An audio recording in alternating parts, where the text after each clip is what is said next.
ప్రతి క్షణం సమాజం కోసం మీ మిత్ర న్యూస్. చరిత్రకు ఆనవాలుగా ఉన్న రాజుల కాలం నాటి ఎన్నో ప్రసిద్ధ కోటల గురించి కథకథలుగా విన్నాం. కొన్ని కోటలు మిస్టరీగా ఉండి లోనికి వెళ్లేందుకు భయంకరంగా ఉన్న వింత కట్టడాలను చూశాం. ఆనాటి ఇంజనీరింగ్ టెక్నాలజీని ఎంతో మెచ్చుకొని సంబరపడ్డాం. అయితే వాటన్నింటినీ తలదన్నేలా కోట మాదిరి ఓ అధునాతన కట్టడం మన ముందుకు రానుంది. అయితే దీన్ని ఎక్కడ నిర్మిస్తున్నారో వింటే షాక్ అవుతారు. ఎక్కడంటే కొలను మధ్యలో కోట.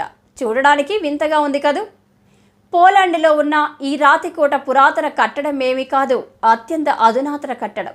పశ్చిమ పోలాండ్లో ఉన్న నాటిక అడవి శివార్లలో ఉన్న కొలనులో కృత్రిమ దివిని నిర్మించి ఆ దివిపై ఈ రాతి కోట నిర్మాణాన్ని 2015లో ప్రారంభించారు. స్నోబీసా క్యాజెల్ పేరుతో చేపట్టిన ఈ కోట నిర్మాణం ఇంకా కొనసాగుతుంది. దీనిని నిర్వాహకులు ప్రస్తుతం కోట పరిసరాలను తిలకించడానికి పర్యాటకులకు టికెట్లు అమ్ముతున్నారు. ఒక్కో టికెట్ ధర £5.90 మాత్రమే అని తెలిపారు.